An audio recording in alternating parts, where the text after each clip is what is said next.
hindi na ako masaya dun sa House of Representatives. Pagka nilalaban natin ang katwiran, pag sinasabihan natin sila kung ano yung tuntunin, kung ano yung dapat gawin para hindi nag-aaway-away, baligtad po yung nangyayari. Pag ako na nagsasalita, guguluhin nila ako, pagtutulong-tulungan nila ako, pati nga po yung hopya na kinakain ko, kukunin pa nila. Ganun po yung mga taong yon. Pumurol ng pumurol ang mga ulo. Sabi nila, magkaisa tayo. Gumawa sila ng manifesto. Kailangan kanya magkaisa tayo sa katapatan at paninindigan para alagaan natin ang ating bansa. Paanong pagkakaisa yon? Paanong magkakaisa ang isang bansa kapag ini-impeach mo ang Vice President?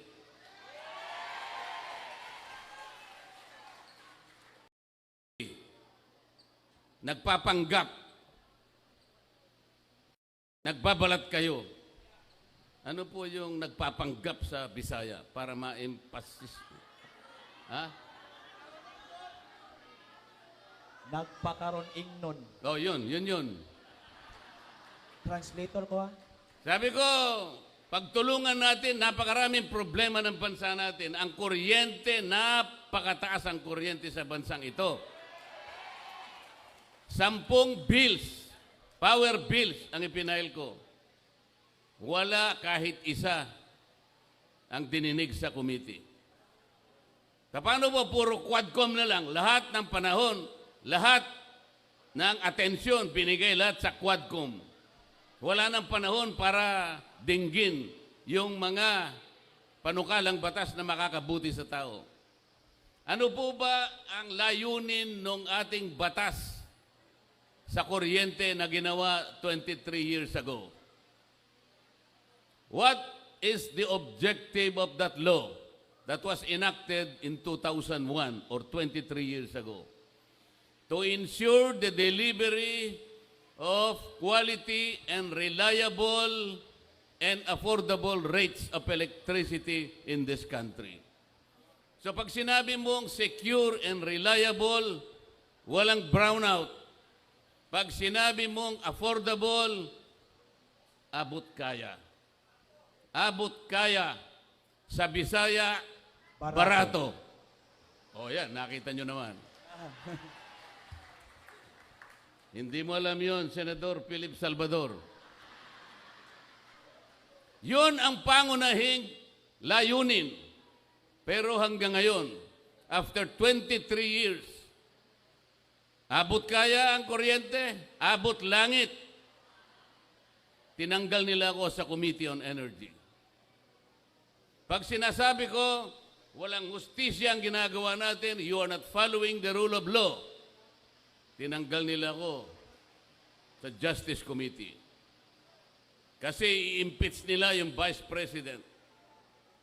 Para hindi na ako siguro makasali, tinanggal nila ako sa Justice Committee. Ang sabi ko sa kanila, yun ang akala nyo. Subok-subukan ninyo na i-impeach ang Vice President. I will suggest to her that she should engage me as her defense counsel. Yehey! Kasi mali na po ang nangyayari.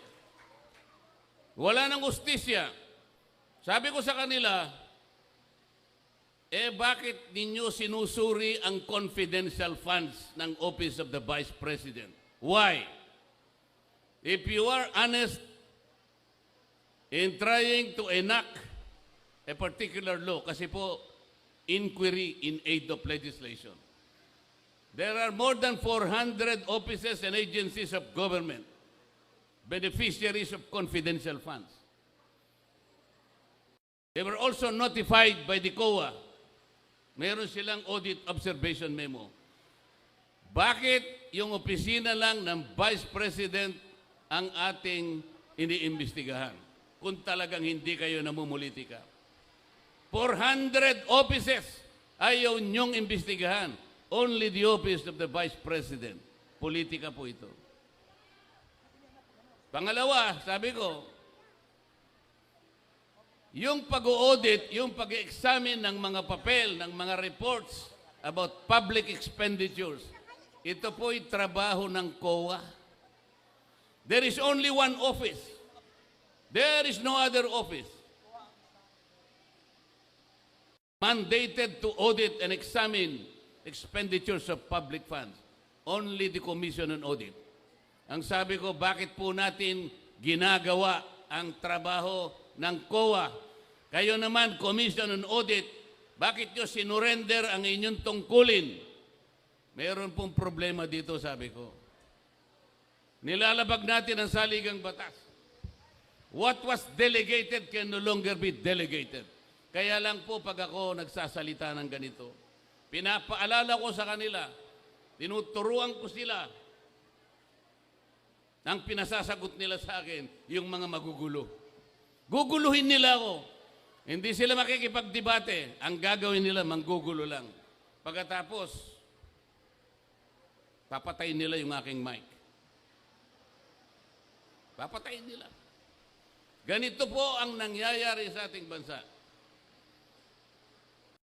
Sa ngayon po, nakakaawa ang kalagayan ng ating bansa. Napakamahal po ng kuryente, napakamahal ng presyo ng bilihin, napakamahal pa rin ng tubig. Ganyan po. Walang tumitingin dyan. Ang gusto lamang nilang gawin, mag-hearing ng mag-hearing sa Quadcom. Ang Quadcom, wala silang ibang subject matter, kundi i-prosecute ang dating Pangulo ng Republika ng Pilipinas. Nakakahiya po ang kanilang ginagawa. Kaya sabi ng mga kasama ko, total magulo na kayo dyan, lumipat ka na lang sa Senado. Pumunta ka sa Barangay Taloma proper. Magpatulong kayong dalawa ni Philip Salvador. Para sa ganon, magkaroon ng kalidad ang Philippine Senate. Tingnan po nyo ang Senado ngayon. Tingnan nyo ang Senado ngayon. Kumbaga sa niluto, hindi mo malaman kung anong klaseng luto. Kilala nyo naman kung pabalik-balik na lang sila dyan. Kayo rin naman kasi yung may kasalanan eh. Paulit-ulit, pabalik-balik. Pagkatapos ganito pa rin ang kalagayan ng ating bansa. Mahirap pa rin ang ating bansa. Boto na kayo ng boto sa kanila eh. Ganun pa rin. Hindi tayo makakakuha ng resultang mabuti para sa ating bansa. Bakit hindi natin testingin si Philip Salvador? Isama nyo kami doon.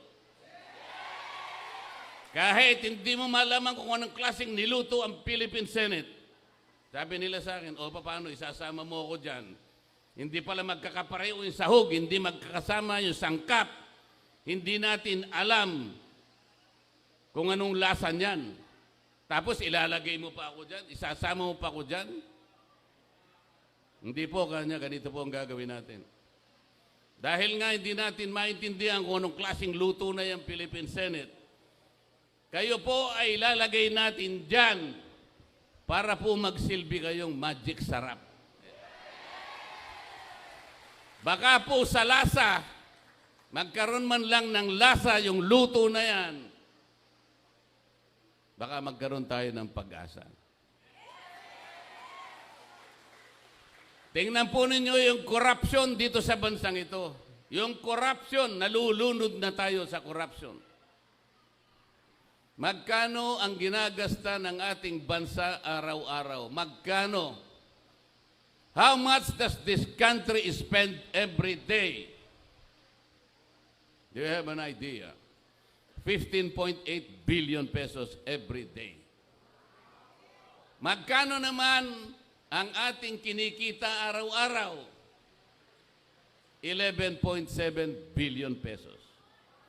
So gumagasta tayo ng mas marami kaysa sa kinikita natin. Anong deficit? 4.1 billion pesos. Yan po ang inuutang natin araw-araw. 4.1 billion pesos. Or about 270 million pesos every hour. Bagsak. Magkano na po yung ating utang? 16 trillion pesos. 16 trillion pesos. Bigay ng akap. Akap dito, akap doon. Puro akap. Hindi po yan ang gawain ng House of Representatives. Hindi po yun ang aming gawain. Wala po kaming gawain na kami ang magbigay ng kung ano-ano. Tingnan po nyo yung ginawa nila. Tingnan nyo yung politika. Ang budget po na pinresent ni Inday Sara, 2 billion pesos. Ano ang ginawa nila? Tinanggal po nila, sabi nila, hindi, gawin na lang nating 700 million. Kasi yung ibang budget mo rito, ginagawa na rin ng DSWD. Yung iba, ginagawa na rin ng DOH. Yung iba, ginagawa na rin ng CHED. So, para walang duplication, tanggalin na natin yan. 700 na lang ang budget mo, Madam Vice President. Pero tingnan mo, sila nang namimigay sa binibigay ng DSWD. Akap dito, akap doon, puro akap, puro akap. Kunin po ninyo yung pera, hindi kanila yon, pera ng gobyerno. Walang mangyayari po pagka ganito ang gagawin natin. Pag nagbigay ka lang puro ayuda, puro subsidy, hindi po lalakas ang ating ekonomiya. Ang mangyayari po niyan, pagkakuha ng pera, pupunta po sa mall, wala na. Wala na. Walang production na katapat. Hindi aandar ang manufacturing. Hindi aandar. Kailangan po umandar ang manufacturing para tumaas ang ekonomiya, maraming trabaho ma-generate, maraming produkto ang makukuha, bababa ang presyo ng pagkain. Yun po ang dapat natin gawin. Ang pinaka-problema ng Kongreso ngayon, yun pong oversight function, wala na pong nagbabantay. Marami pong batas na magaganda. Pero, wala na pong nagbabantay sa pagpapatupad ng mga yan.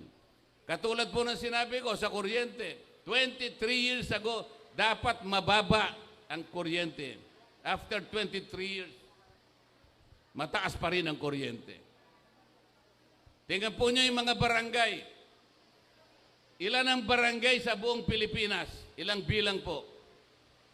42,000 barangays in this country. Ilang porsyento po ng 42,000 barangays ang nakatitindig sa sariling paa? How many percent are self-reliant? 2%. 98% gumagapang. Magkano ang sweldo ng kapitan? Average, buong Pilipinas? 5,000 pesos. 5,000 pesos. Sa ibang affluent barangays, 38,000 pesos. Hindi magkakapareho. Magkano ang tanod? 800 pesos a month. Paano mabubuhay ang tanod? 800 pesos a month. 24/7 ang trabaho. Ito ang problema. Meron akong panukalang batas, ayusin sana natin ito. Sana yung agwat, yung layo ng kinikita between 5,000 pesos and 38,000 pesos, medyo mapagdikit lang ng konti. Hindi po nadinig, minsan lang nadinig yung aking panukalang batas. Kasi po kinukuha lahat ng Quadcom ang panahon. Yung magagandang panukalang batas, ayaw po nilang simulan. Ang gusto nila lamang simulan ay kung paano uusigin ang Pangulong Duterte at kung paano i-impeach ang Vice President. Kaya ako nagpunta rito para malaman ninyo ang tunay na nangyayari sa ating bansa.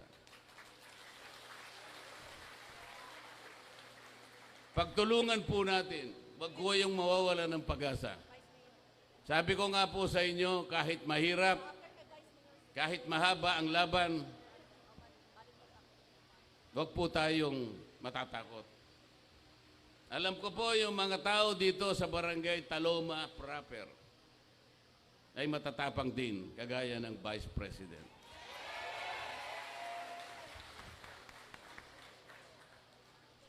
Ako po ay masaya na nakarating dito.